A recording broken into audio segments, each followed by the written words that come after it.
கிழக்க பார்த்துங்க எல்லாம் கிழக்க பார்த்துங்க.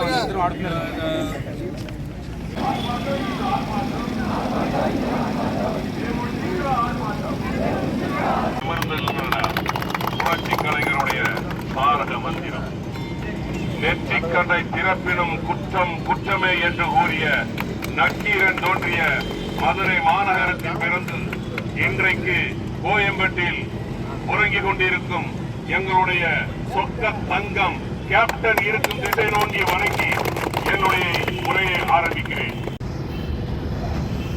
அங்க இன்றைக்கு 59 பேரு நல்ல சாராயம்னு சொல்றாங்க, விச சாராயம்னு சொல்றாங்க. மக்களை கேட்டா கள்ள சாராயங்கிறாங்க, அதிகாரிகளை கேட்டா விச சாராயங்கிறாங்க. அது அதிகாரிகளுக்கு தான் வெளிச்சம். ஏன்னா 59 பேர் இறந்துருக்கிறாங்க. அபிஷியலா அவங்க அறிவிச்சது 59, அன்அபிஷியலா அறிவிக்காதது எத்தனைன்னு தெரியும். அதே போல பாத்தீங்கன்னா அந்த டிஸ்ட்ரிக்ட்ல மட்டும் கிடையாது, மற்ற டிஸ்ட்ரிக்ட்லயும் அங்க நோயாளிகள் சிகிச்சை பெற்று வருகிறார்கள். அந்த சாராயத்தை குடித்தவர்கள் எனக்கு தெரிஞ்சு சென்னையில 7 பேர் அட்மிட் பண்ணியிருக்கிறாங்க. இதெல்லாம் எதுக்கு அப்படின்னா அந்த சாவு எண்ணிக்கையை சொல்லக்கூடாது, மறைப்பதற்காகத்தான். எல்லாத்துக்குமே ஆதாரம் இருக்கு. உங்களுக்கு எப்படி ஆளுங்க இருக்காங்களோ அதே மாதிரி எங்களுக்கும் ஆளுங்க இருக்காங்க. ஆதாரம் இல்லாமல்லாம் தேசிய முற்போக்கு திராவிட கழகத்துக்காரங்க பேச மாட்டாங்க. உங்களுக்கு பொழைப்பே இதுதானே, கள்ள ஓட்டு போடுறது, கள்ளச்சாராய விற்கிறது, தோத்தவங்களை ஜெயிச்சவங்களை அறிவிக்கிறது. இந்த வரலாற்றை நாம பார்க்கலையா? அண்ணாச்சி தூத்துக்குடியில பெரியசாமி தோத்ததை ஜெயிச்சதா அறிவிக்கலையா? சிவகங்கையில ராஜகண்ணப்பன் ஜெயிச்சதை தோத்ததா அறிவிக்கலையா? அதே மாதிரி தானே இன்றைக்கு விருதுநகர்ல விஜய பிரபாகரன் அறிவிச்சீங்க. கள்ளச்சாராயம், கள்ள ஓட்டு, இந்த மாதிரி இல்லாதக்கடி வேலை எல்லாம் யாருக்கு தெரியும் அப்படின்னா திமுக காரங்களுக்கு மட்டும்தான் தெரியும். உங்களை எத்தனை நாள் நீங்க இந்த மாதிரி பண்ண முடியும்? எங்களுக்கும் ஒரு காலம் வரும். இந்த விச சாராயம் அப்படின்னு அவங்க சொல்றாங்க, ஆனா நம்மளை பொறுத்த வரைக்கும் அது கள்ளச்சாராயம் தான். கடந்த வருஷம் மரக்காணத்துல 22 பேரு அதை குடிச்சு செத்தான். ஒரு வருஷம் கூட ஆகல. இன்னைக்கு லீகலா 59 பேர் செத்து இருக்கிறான். என்ன நீங்க ஆட்சி பண்றீங்க திரு முதலமைச்சர் என்ன ஆட்சி பண்றீங்க? அங்க உட்கார்ந்துட்டு கலெக்டர் எஸ்பி என்ன பேசுறாங்க? முதல்ல 3 பேர் சேர்த்துட்டாங்க. ஒருத்தருக்கு வயிறு வலி, ஒருத்தருக்கு வந்து காக்கா வலிப்பு, ஒருத்தர் மதுவே குடிக்க மாட்டாருன்னு முதல்ல அறிவிச்சிங்க. அடுத்து என்னாச்சு? செந்தில்குமார்ங்கிற ஒரு சட்டமன்ற உறுப்பினர், அனைத்து இந்திய நம்மளுடைய தோழமை கட்சி சட்டமன்ற உறுப்பினர் அந்த பிரஸ் மீட் போட்டதுக்கு அப்புறம் தானே இது பூதாகரமாச்சு. கண்ணுக்குட்டி என்பவர் யார்? கோவிந்தராஜ் என்ற கண்ணுக்குட்டி என்பவர் யார்? விஜயா அப்படிங்கிறவங்க யாரு? தாமோதரன் அப்படிங்கிறவங்க யாரு? சின்னத்துறை அப்படிங்கிறவங்க யாரு? உங்களுக்கு மெத்தனால் கொடுத்த மாதேசுங்கிறவங்க யாரு? இல்ல அவர் வீட்டுக்கு நீங்க போய் பாருங்க. கண்ணுக்குட்டி வீட்டுல கதவை திறந்தா ஸ்டிக்கர் இருக்கு. ஸ்டாலின் தான் வர்றாரு, விடியல் தர போறாரு, இதுதான் மக்களோட முடிவு. இதுதான் மக்களோட முடிவா? மக்களை ஏன் இப்படி பண்றீங்க? தண்ணிய அடிச்சுட்டு வந்தா 10,000 ரூபாய் ஃபைன் போடுறீங்க. அதே தண்ணிய குடிச்சு செத்தா 10 லட்சம் ரூபாய் பணம் கொடுக்குறீங்க. வெக்கமா இல்ல? வெக்கமா இல்ல? 10,000 ரூபாய் இல்ல. நான் கண்ணுக்கு கண்ணா பாத்தீங்க. ஐயோ ஏன் கேக்குறீங்க? டாஸ்மார்க்ல நான் தண்ணி அடிக்க மாட்டேன், அது எல்லாருக்குமே தெரியும். என் நண்பர் கூட போயிருந்தேன். அங்க ஒருத்தர் டிவிஎஸ் பட்டியில வர்றாருங்க, கேட்க நகர்ல டாஸ்மார்க்ல. அவர் தண்ணி அடிச்சுட்டு டிவிஎஸ் பட்டி எடுத்துட்டு போறாரு. இங்க ஒரு காவல்துறை நண்பர் ஒருத்தர் போன் பண்றாரு, டிவிஎஸ் பட்டி நம்பரை சொல்லி. TN10 AW 2638 பச்சை கலர் டிவிஎஸ் பட்டியில ஒரு ஆளு தண்ணி அடிச்சுட்டு வராரு. அவரை மடக்கு பையனை போடு. நிப்பாட்டுறாங்க. வண்டியை நிப்பாட்டு, வாய ஊது, தண்ணி அடிச்சிருக்கிற 10,000 ரூபாய் பையனை கட்டு. ஏய், விற்க சொல்றது நீதான், குடிக்க சொல்றது நீதான், பிடிக்க சொல்றது நீதான். அப்புறம் ஏன் டாஸ்மார்க் நடத்துற? இழுத்து மூடு. தண்ணி அடிச்சுட்டு வந்து வண்டியை ஓட்டினா 10,000 ரூபாவா, தண்ணி அடிச்சு செத்தா 10 லட்சம் ரூபாவா? ஏன் கொடுக்குறீங்க இந்த பணத்தை? ஏன் கொடுக்குறீங்க? மக்களே யோசிச்சு பார்க்கணும். இந்த பணத்தை ஏன் கொடுக்குறாங்க? இன்னைக்கு கிட்டத்தட்ட 59 பேருக்கு 10 லட்சம் ரூபாய்னா என்ன ஆச்சு? 5,90,00,000 ரூபாய். யாரு பணம்? உங்க அப்பா வீட்டு பணமா? எங்க பணம்? வரி பணம், மக்கள் பணம். யாரை கேட்டு நீங்க கொடுக்குறீங்க? ஊக்கப்படுத்துறீங்களா? கள்ளச்சாராயம் குடிச்சு சாவரவங்களை ஊக்கப்படுத்துறீங்களா? ஏன் செய்றீங்க? அதிகாரிகளை மாத்துறீங்க, அரசு அதிகாரிகளை மாத்துறீங்க, காவல்துறை அதிகாரிகளை மாத்துறீங்க, கலெக்டரை மாத்துறீங்க. ஒண்ணு வித்தவன் ஏன் விக்கிறான்? அதுக்கு காரணம் ஆட்சியாளர்கள் தானே. அவனை நீங்க சங்கராபுரத்தை அங்க நீ அரசு அதிகாரிகளை பனிஷ்மெண்ட் கொடுக்கறிய, ஏன் அரசியல்வாதியை கூப்பிட்டு வான் பண்ண மாட்டேங்க? அந்த கண்ணுக்குட்டி என்கிற ஒரு வீட்டுல ஸ்டாலின் அவர்களுடைய போட்டோ இருக்கு, பீரோல போட்டோ இருக்கு, அவர் எடுத்துக்கிட்ட போட்டோ இருக்கு. அப்ப அவர் யாரு? திமுகவோட நிர்வாகி. எல்லாருமே திமுகவோட நிர்வாகி தானே.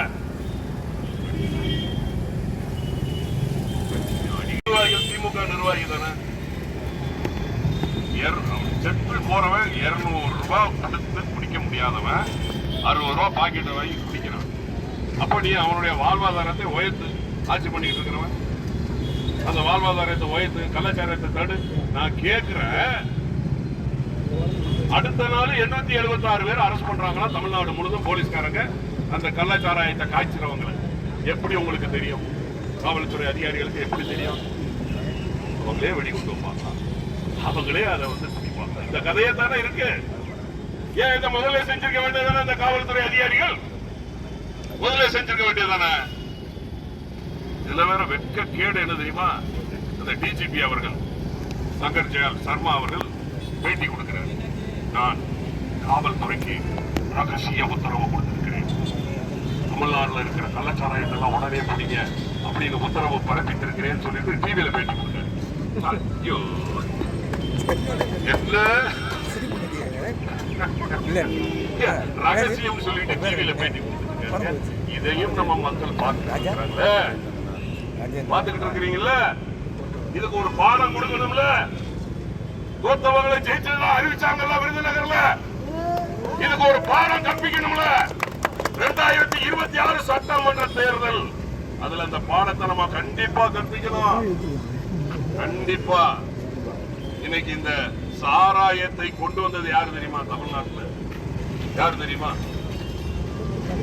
1967 திராவிட முன்னேற்ற கழகம் ஆட்சிக்கு வந்தது. அதுக்கு முன்னாடி 52, 57, 62 காங்கிரஸ் ஆட்சி செஞ்சாங்க.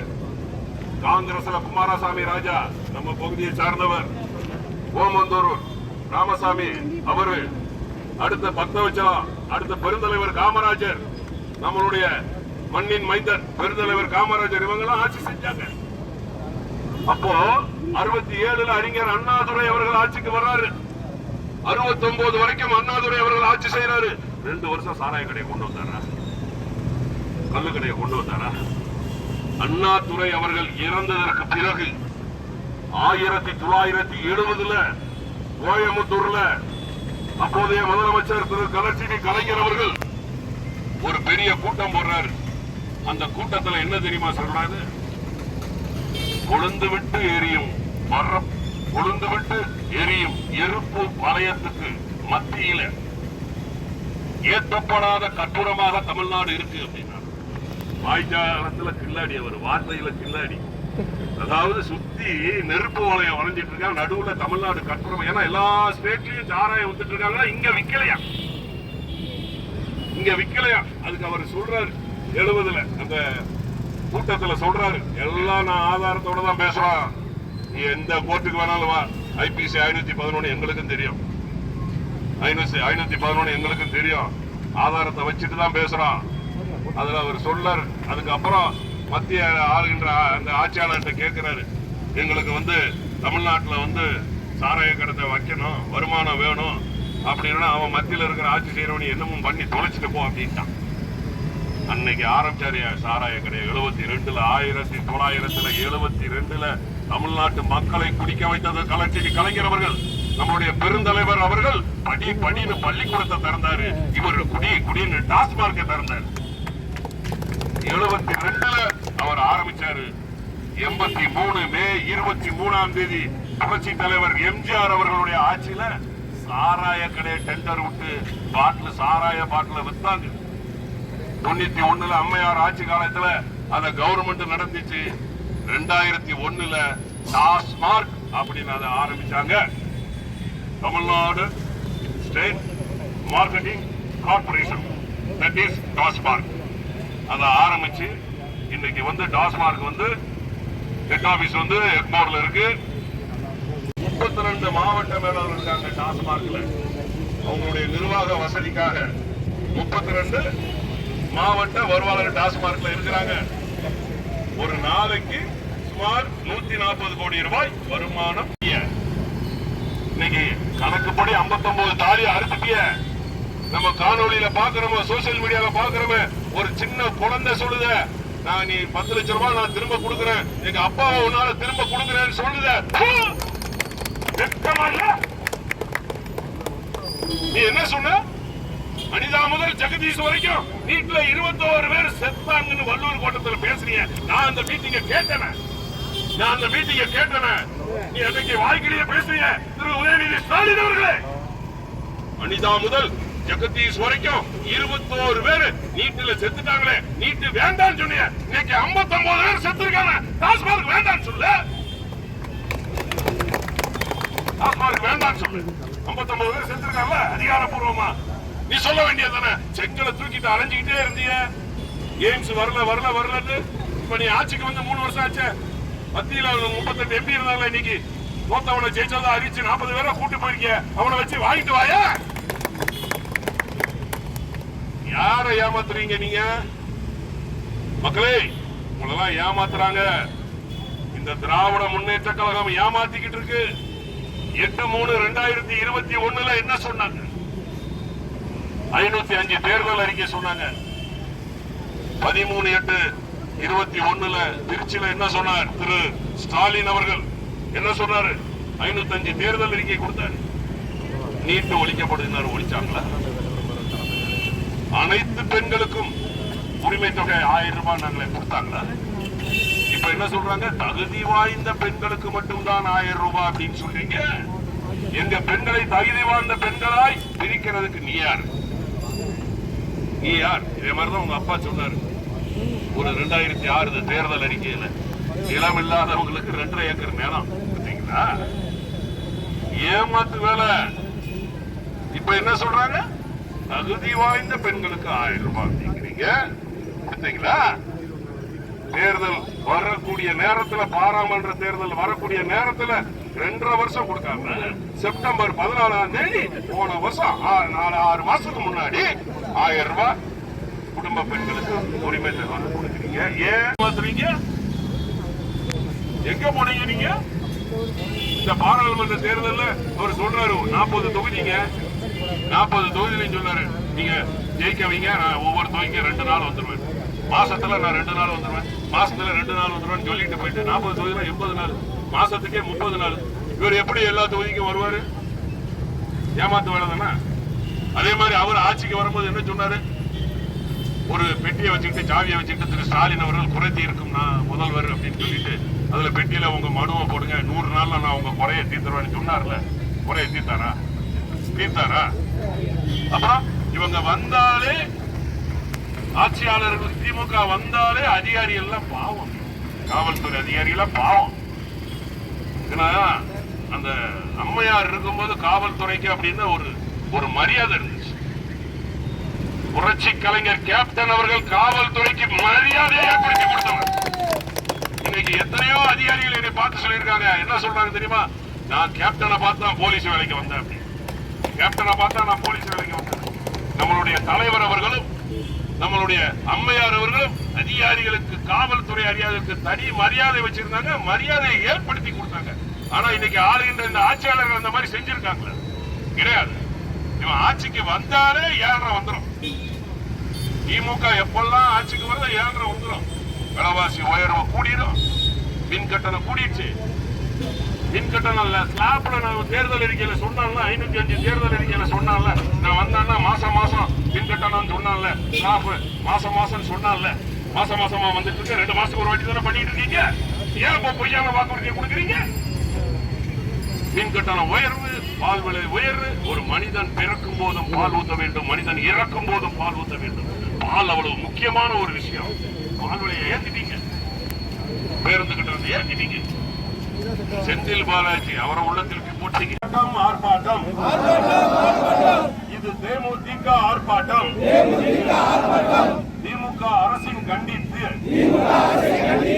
கள்ள சாராய சாவுகளை ஆர்ப்பாட்டம் மக்கள் மனதில் கேப்டன் ஆசியுடன் மக்கள் மனதில் கேப்டன் ஆசியுடன் என்றும் வாழும் ஆர்ப்பாட்டம் நாளைய தமிழகம் தேமுதிக நாளைய தமிழகம் தேமுதிக விடி வெள்ளி நம்மளுடைய பொதுச் செயலாளர் விடி வெள்ளி நம்மளுடைய பொதுச் செயலாளர் அந்நியார் பிரேமலதா விஜயகாந்த் தலைமையில் ஆர்ப்பாட்டம் கதைகேளு திராவிட மாடல் கதைகேளு திராவிட மாடல் கதைகேளு வழங்கிடு நல்ல சாராய வியாபாரிகளுக்கு ஆயுள் தண்டனை வழங்கிடு சிபிஐ வழக்காக மாற்ற ஆணையிடு விலகிடு அமைச்சர் முத்துசாமியே பதவியில் இருந்து விலகிடு மன்னிப்பு கேள் மக்கள் மன்றத்தில் மன்னிப்பு கேள் கண்டுபிடி கள்ளச்சாராய வியாபாரிகளை கண்டுபிடி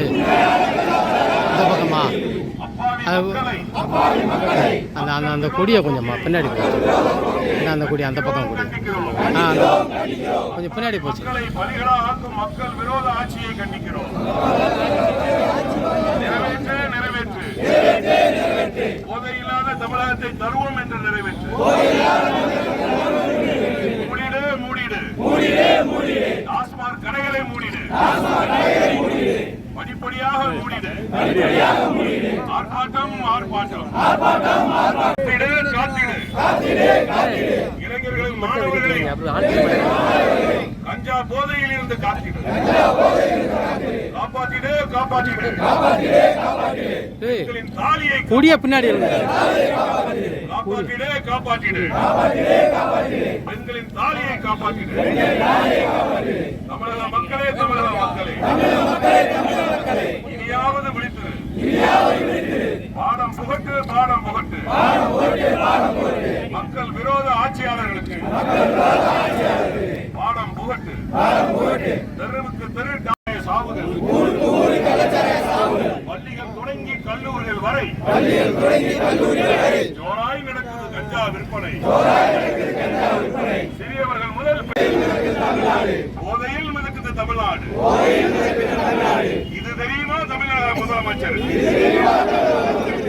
ஊழல் லஞ்சம் கற்பழிப்பு அன்றாடம் நடக்குது தமிழ்நாட்டில்